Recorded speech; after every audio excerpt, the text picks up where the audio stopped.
Good afternoon, everyone. This is Rick Bosley. It's 12:15 and excited because today we're going to be going over this book and kicking it off. I should have had it ready for you right now. The Hold book. There we go. The Hold book's going to be kicking off, and we're going to go through this line by line and break it down and talk about how it is applicable, especially today in Orlando's market. So this will be a series. We're going to have this recorded. It'll be on our YouTube page and our Facebook page. And if you like, you can be added to our mailing list so you get it in your inbox as well. So if you're excited about real estate and holding and building wealth through real estate, then stay tuned. This will get started.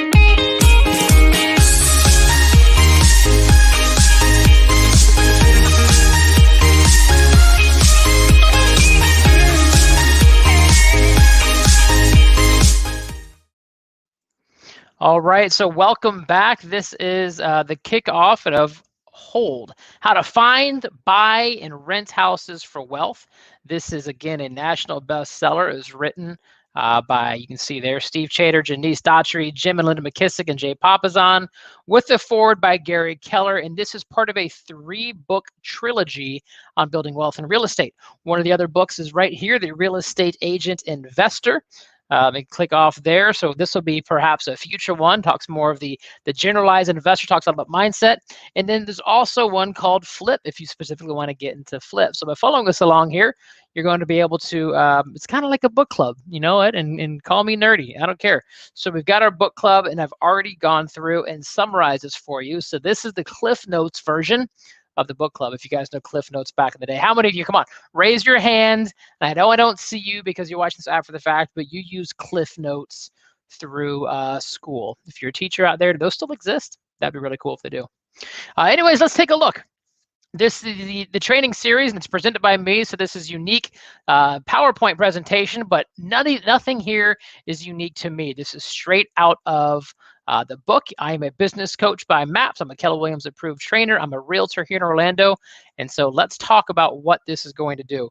We are going to kick it off with a forward. I know oftentimes books, we pass right through the forward, yet Gary Keller has so much wisdom around this and really talks into 4 parts. Cash flow is king. And when you buy a hold investment, you want to make sure that you focus on cash flow because cash flow is king. We're going to be going into his first property and how it's worked out for him off of that model. Looking at deals and deals that are everywhere. And again, I've already mentioned that trilogy of the MREI, which is Millionaire Real Estate Investor, then Flip, which is buy, rehab, and sell within that same time frame or same year, and then Hold is going to be buy and hold on to it and grow it from there. So let's take a look here of what we have so far in the forward. I'm going to expand this up. Here we are. So we've got the forward, and if you're watching this, you can see it live here.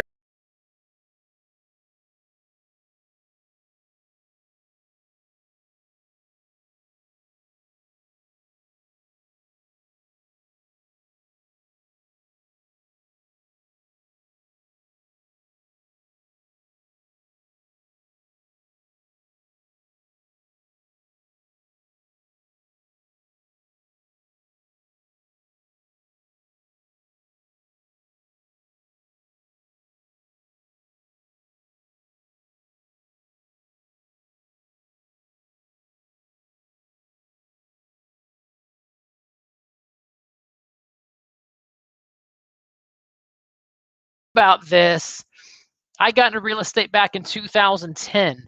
Before I was in real estate, I bought my first house in 2008 for $250,000. By 2011, it was worth $160,000.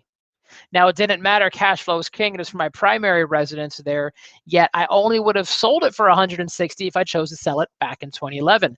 So if we get back to this, he held on to that property. Even though the market tanked, he held on to that property as an investment for 16 years. When he bought it, it cash flowed. Through the recession, it continued to cash flow. He held on to it for 16 years.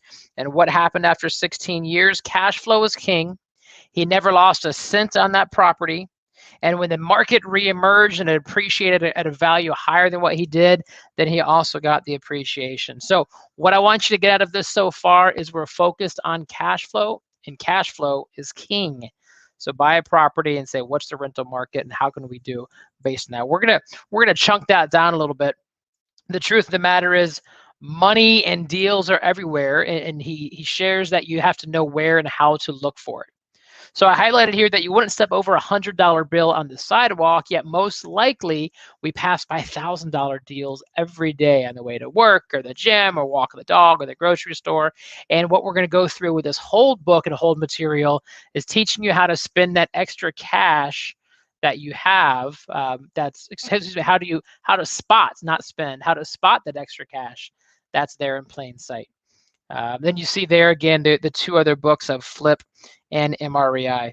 We're going to keep moving forward. That's a good chunk for the forward section. And let me just get back over here.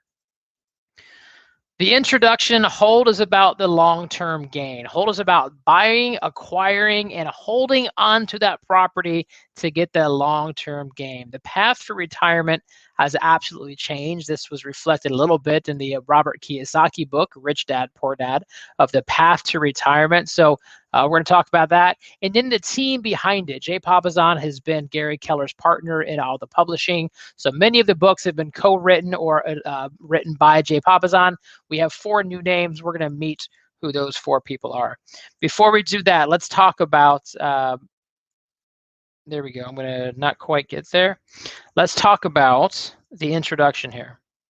So taking hold of your future, I'm going to read this excerpt out. I am not a professional reader yet. You get me today. So this book is more than a simple how-to guide. We want to challenge the way you view your role in personal wealth building. Of all the potential ways to grow wealth, we believe that buying and holding real estate is one of the most effective. Yes, we're a little bit biased, yet we're prepared to defend why it's the most effective. It's the most reliable means to help fund a life of possibilities that each of us, and I'm going to say each of you, deserves. It requires less capital and offers more control to the investor than almost any other form of investing. Hold, what we're going to be talking about here, is not about getting rich quick. We're going to leave that to the late night infomercials, and you have like a cheesy laugh there. Leave that to the late night infomercials. This book will help guide your proven, reliable real estate investing process. And we go through by talking about how to find, analyze, buy, manage, and grow. You see, it talks about the path to retirement has changed. In the good old days, our parents, and this was reflected through Rich Dad, Poor Dad and Robert Kiyosaki, they did it as their parents taught them.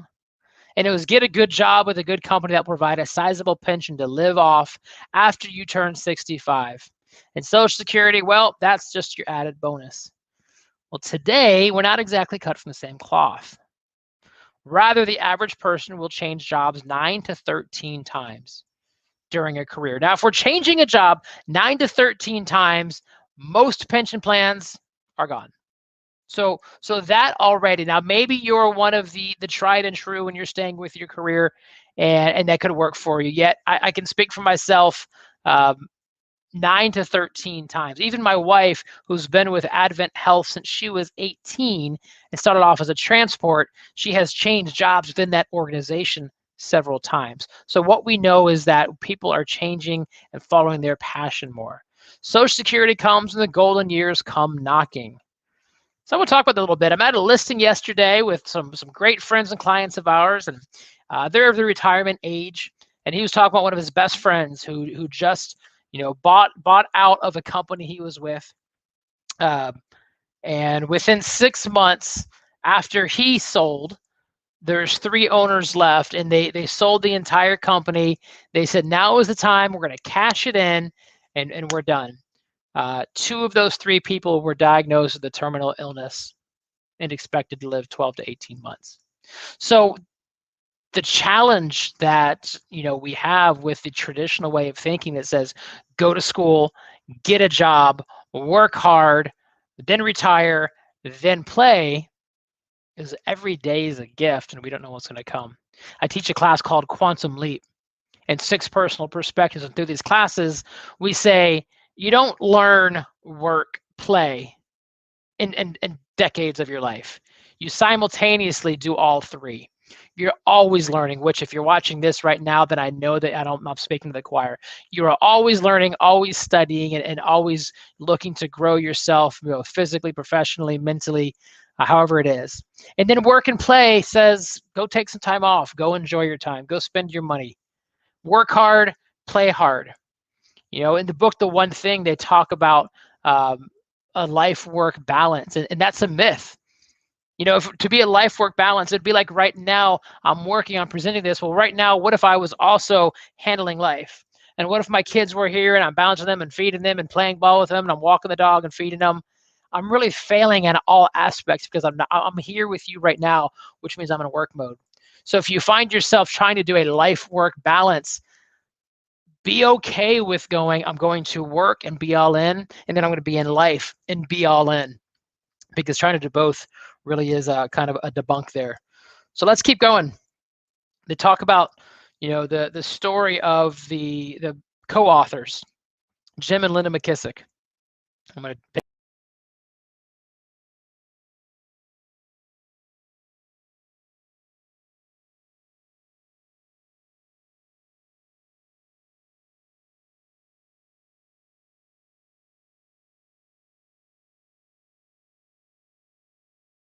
$1,000 in debt in 1987. In 1991, they buy their first property.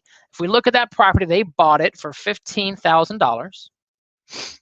They put another $60,000 in to repair it, and it made it into a fourplex. That fourplex began their career as a hold real estate investor.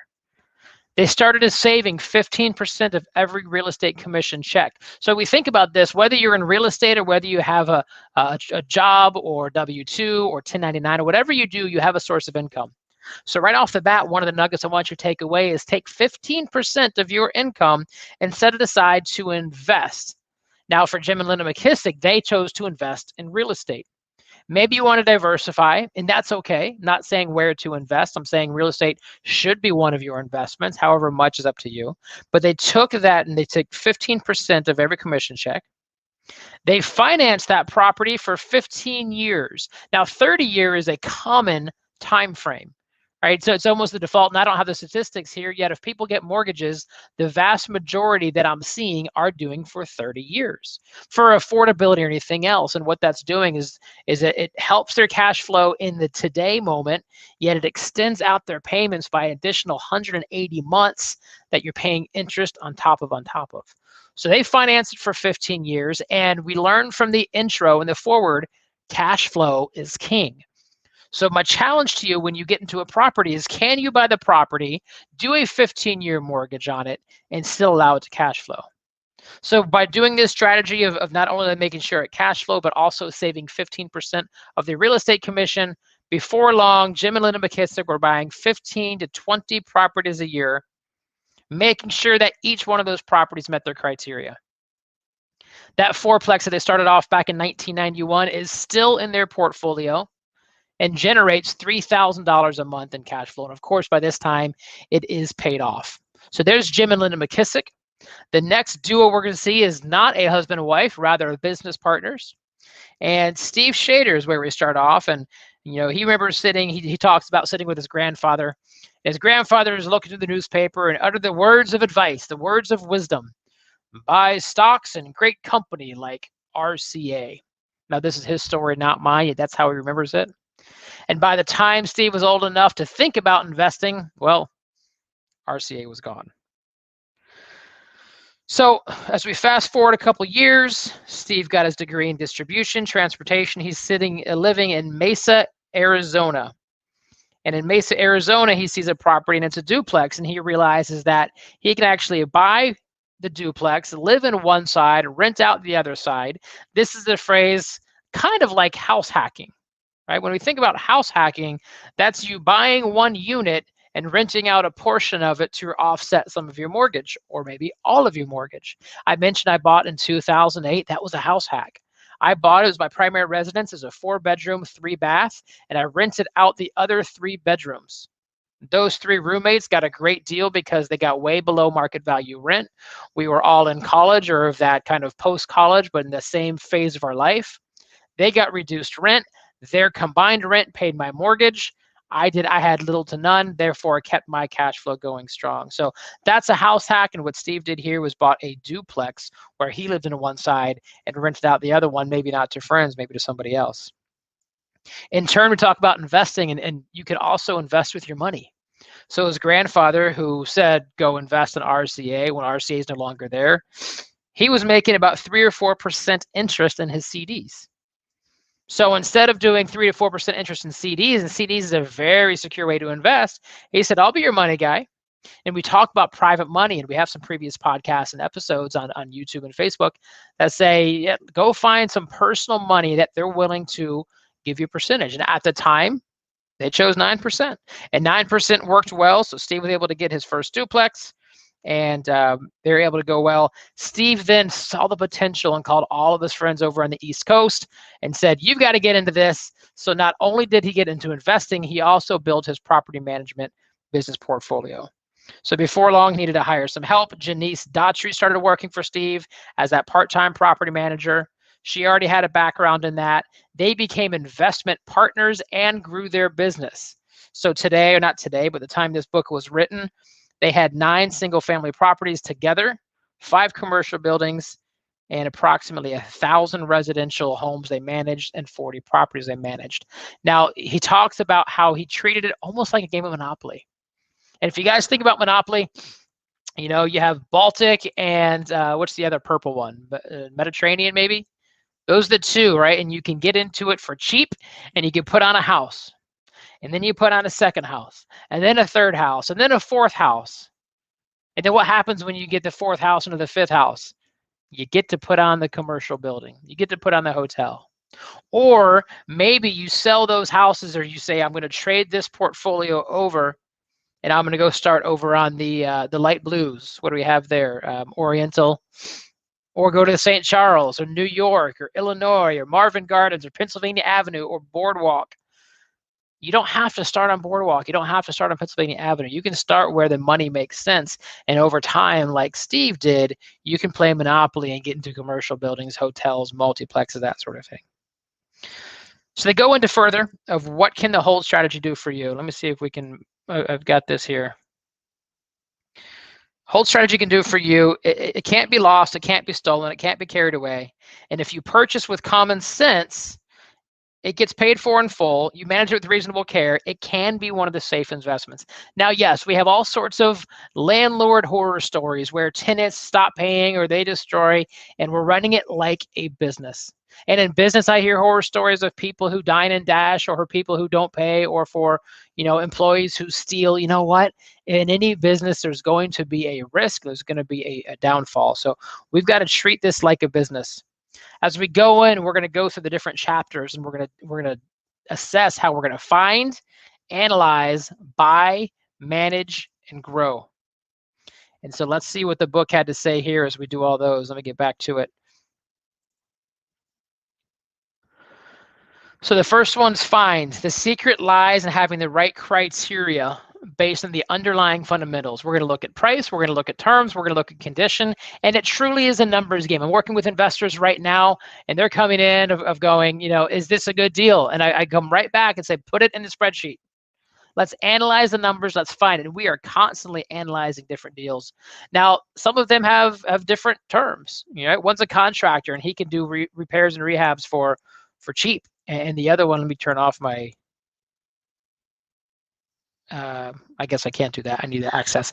I was going to turn off my notification, but it is what it is now. So we want to make sure we're going to find, and we're going to tell you exactly how to find deals in this market. When I say in this market, it is the Hunger Games of real estate. Yeah, there are deals out there, and people are constantly investing and finding great holds. The next thing we're going to do is buy. And when you buy it, the cardinal rule is not to buying a property and hoping that it's going to appreciate. We don't buy a property and then if everything works out, then it's a good deal. We're going to buy it, and what's the number one rule? It must cash flow. When you're finding property and you're buying property, we are checking our emotions at the door. We're not putting any emotional bias into this house, and we're saying, does it match the criteria? What is the goal? Does it cash flow? All the different parameters. We're looking at things like age of roof or wiring or plumbing, or what are the big upgrades or upkeep that we've got to do? What's the HOA? These are all criteria that's going to make it. And so the successful investor is always going to make your money going in and not hoping that it's going to catch up. Next is manage, and in short, we're going to learn how to run your investment properties like it is a business. Now, if you're running it like a business, you might have employees, you might have payroll, you're definitely going to have reserves and definitely going to have capital. You're going to have a business plan, you're going to have a vision of what you're doing, you're going to have affiliated partners, and we're going to learn how to manage this like a business. And then grow as we're constantly doing this. We're constantly doing the previous four of finding, analyzing, buying, managing. And by doing that, you are growing your portfolio. As long as you're purposeful about the strategy and let the fundamentals work in your favor, then we'll start seeing financial freedom. And you know, so much of real estate, we talk about mindset. And if you can have the mindset to do this and put the vision out there and put it on paper, then it's already happened, right? Walt Disney World, before it was created, the story is he passed away before Disneyland opened up. Maybe it was Disney World. And they go to his wife, wow, I wish Walt could have seen this. And her response was, oh, he saw it. He already had it all planned out in his vision. So I'm curious, if you intend to be a real estate investor, do you already see it? Do you already see what your portfolio looks like and what that vision looks like? So the next we're going to talk about is the investment on return. I got a couple of minutes left, and this is just, again, the forward and the introduction of what this is going to be and what this series will be, and we'll keep diving into it. There's some quick language that you want to learn of ROI, rate of return, cash flow, and net operating income. So let's go through that real quick. The hold on investment, when experts talk, there's rules of thumb, rent to price ratios, cap rates, cash and cash returns. And yes, that is great, and you can get there, yet right now they're going to keep the jargons to keep it simple. They're going to talk about those different sources. The ROI, which is the return on investment, it's the same thing as rate of return. We're going to obviously talk about cash flow. If I haven't said cash flow, that I want to make sure it cash flows. And then your net operating income. So let's look at those different aspects. Cash flow, as we said, is the amount of money remaining after all expenditures are paid, including your taxes, operating costs, and mortgage payments. Your pay down is another strategy. So if we go back over here to there you go. This is how we're going to grow our investments and get our ROI through cash flow, pay down, and appreciation. So pay down is going to be the power. With every mortgage payment, you are decreasing your debt. Therefore, you're building your equity. Now, if I loan you $100 and you pay me $1 a day, then every day you are reducing your debt by $1, and you owe me less and less and less and less. You owe me less for the principal payoff, and I'm charging you interest on less. So the pay down is when you're doing this, and this is what your tenants can also do for you. So someone else is actually paying off your debt. Appreciation, now from 1970 to 2010, the annual appreciation has been 4.4%. I'm going to come off of the screen here and say from 1970 to 2010, in those 40 years, the annual appreciation has been 4.4%. In Orlando, from 2010 to 2021, the market has increased over 120%. So for the last 10 years, we've been appreciating at 12%. With the shortage that we have right now, and next week we'll be talking about the market of the moment, because on the third Wednesday of every month, we talk about what's happening, real estate numbers and market. We're going to talk about the market and how it might apply to these holds. That says the annual appreciation we've been seeing consistently for the last 10 years is 1% every month. Now, the nice thing is cash flow and debt pay down. Those are the primary drivers that we're going to look at when we make our financial plans. The appreciation, that's going to come and go, just like Gary Keller's very first one or my first house I bought. I mean, it plummeted, but we had the cash flow, we had the debt pay down, and appreciation eventually caught up to it. So don't sweat appreciation. That's what you get once you cash in the chips or once you leave your legacy. The appreciation over time is winning. We're going to look at some areas where some money at work. Let's say you find a house and it's listed for $170. Now the 10% discount, this was written in a different market. I'm not sure you're getting that discount right now, but for the sake of math, let's keep it in there. You get a discount because you found it off market or something happened, so you purchase it for $153. You do traditional financing, so a bank will loan you, and for an investment property, it's not uncommon that you put 25% down. So you put down $38,000. You mortgage $114,000 and you do a 30-year note. Now I know we mentioned 15-year note, and that worked for the McKissicks. You've got to make sure it works for you for cash flow, because I highlighted there. As we said earlier, cash flow is king. And so this house gave you a cash flow of $100 a month. So your annual cash flow is $1,200. And if that's your only numbers you got to work off of, then you get an APR, a rate of return of 3.1%. Now, would you put $38,000 into me if I say I will give you 3.1%? Probably not, right? But what we don't realize is the importance of that debt pay down. So now let's look at the debt pay down. You or your tenants are paying a mortgage every month. Your tenants pay you, you pay your mortgage. You're reducing your debt. Now, initially, you're paying way more in interest than you are in principal, yet you're still doing your debt pay down of almost equally $1,200. So now you've got a total return of 3.1 and 3.1. Now you're at 6.2. Pretty good. Not great, right? Arguably, we can do better. We can do better than 6.2. Appreciation becomes that add-on. So as we look here now, you have your debt pay down of 3.1% of $1,200. You have your cash flow of $1,200 because you're making $100 a month. And you have your annual appreciation over year one of $7,400, which is 19.5%. Now, if we look here, we think about we bought this house for $150. In this market of what we've been seeing, we're seeing an appreciation of 12%.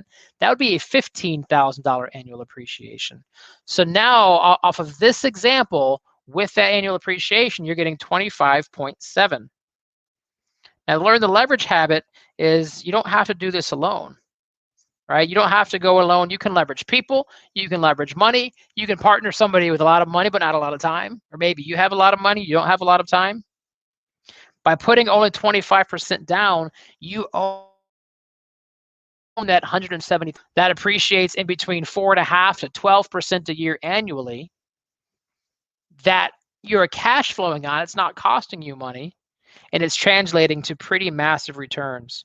So if we look at the power of leveraging that rate of return, year one is going to be that 19.5. Year two, it happens again, and more appreciation, and more debt paid out, and more cash flow. And over time, that $38,000 paid back pretty quickly. We go into the different aspects of your partners here, leveraging people, the real estate agent, the lender, the property manager, an attorney, a CPA. There's your team. There's your team, and as you create your business, because you're creating your business plan, this is where you're going to have your team. Cast a vision for your team. Let us know what you intend to do. Have a board of directors meeting. Make sure we all know each other and we're on the same page. Mentors, find out who's done it in the past. Watch. There's great podcasts, great books. Read this book. Ask them how people have got started, what their ahas have been. Instead of asking yourself, what do I need to do? Ask yourself, who do I need to talk to? Or who already knows how to do this? Leverage time. What I love about this book is you're getting people's life work written into a book. We're going to stop right here and go into it in 2 weeks. And we're going to keep this going through the whole program. Now, as we get different, markets of the moment, whether it's next week doing, the real estate by the numbers, I'm going to bring out an appraisal. We're going to always interrupt the pattern based on who we need to talk to, based on what's happening as an Orlando homeowner. Yet we're going to continue this. So I encourage, if this is something that you're interested in, go ahead and pick up that book, HOLD. It's a yellow book. Take a look at it, and let's do this book club together. Let's take this journey together. You're going to see an appendix. You can download worksheets, download everything you need. You can get the book on Amazon. You can get the book on Kindle. You can get the book on Keller Inc. So join me for that, and I appreciate your time today, and hopefully what you heard, if you heard it, something stood out to you, that if you would like to be a real estate investor and get in the whole game, take a listen to this and join me for this journey. Thanks again, everyone. We'll see you next week, Wednesday, 12:15. Take care.